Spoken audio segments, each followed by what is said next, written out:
But definitely in tech, there must always be a catch, and not everything has to be about money.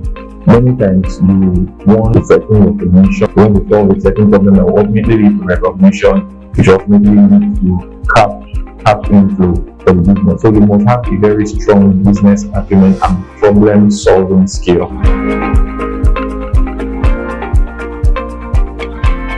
And also, if you can, as much as you can, know more about the technologies involved, know more things about coding, know more things about design, know more things about tools that are being used, know more things about DevOps, know more things about technology generally, AI.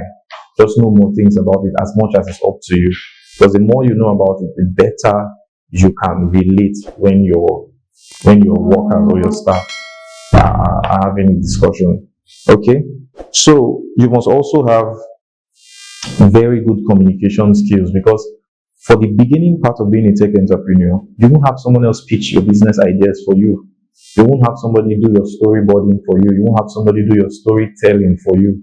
So you would have to have the full picture in your head and flesh out all your ideas into a story that people can buy. And not just the story, you must be able to communicate it in a way that is very concise and is precise and hits the nail on the head in a few words. Many times I've seen people pitch, and then after saying so much and so many grammar, the investor just asks, so basically, what does your software do? Basically, what does your app do? And many times they just say, okay, it helps people make payments. Oh, that's what you were saying all the while. Why were you using such humongous words and all of that? So that's the thing. So you must have the ability to tell it in a very relatable story format. Okay? Then, most importantly, especially if you're a tech entrepreneur in Nigeria, you must have resilience and adaptability. You must be able to adapt to changes in trends, changes in technology, changes. In fact, you can be bringing out one solution today, and the government is putting out a policy that is taking out that solution entirely. So you must be able to quickly adapt and adjust that solution to what is currently trending. You must have resilience, because trust me, you will get the no's many times, you will get rejected many times, you will get disapproved. There are things you will bring out that won't fly. They might be failed products. If all these companies, all the big guys, if they tell you about products they brought out that failed, you won't believe it. Most times what we just get to hear are the success stories, but there are a lot of products that have failed. There are a lot of rejections these guys have gotten. In fact, someone told me that if you cannot chest 1,000 rejections, you cannot bear to hear 1,000 no's, you are not ready for tech entrepreneurship, because it's a long and hard road. That's why many people just prefer to just work for a company and just earn their salary.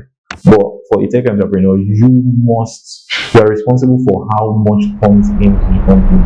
So it's not like the other guys are, whether they work, whether they don't work, at the end of the month, they are getting their salaries. They are getting their take homes. But for the tech entrepreneur, you are thinking large scale. Okay, how can I sustain this business for the next 5 years, for the next 10 years? How can we improve what's coming in and all of that? So you must be resilient. Okay. So how do you start? How do you start? I'm talking about charting the course. Number one, find your niche. You don't have to be everywhere. Some people are great at just teaching. Like you have free code camp, you have the Udemy's, you have Coursera, and the likes. LinkedIn Learning, some people are just good there. Some people are good at the business parts, like creating business-based products. Some people are good at creating health products. Some are good at fintech. But not everyone can run the same thing in tech entrepreneurship.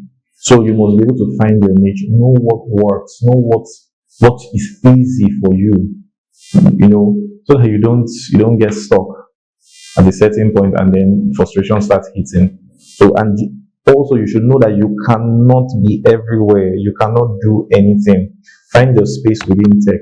For us at DG Hub, we just saw that, we do better at teaching, and we do better at proprietary softwares, as you for businesses that want a certain type of software, hospitals, maybe organizational software, suits, and all of that. So we saw that will work better for us, and we prefer this certain technology stack, and we just chose to stick with it. It doesn't mean we can't do others. Definitely, we design mobile apps depending on customers' demands and all of that. We develop mobile apps. We work with any technology that customers need or anyone desire, but we have what we prefer, right? Because we know that that's what is our niche. It's easy for us and all of that. So find your niche and stay there. Then also acquire as much skills as possible. Acquire as much skills as possible as a tech entrepreneur. Acquire as much skills as you can. I remember at the beginning stage, we were everything. We were social media managers, we were developers, we were marketers, we were everything. But as time goes on, we now begin to outsource these things to other people. We are now bringing in people, volunteers, interns, and all of that. So it's just making the whole thing easier. So at the beginning, you have to learn your thing by yourself and get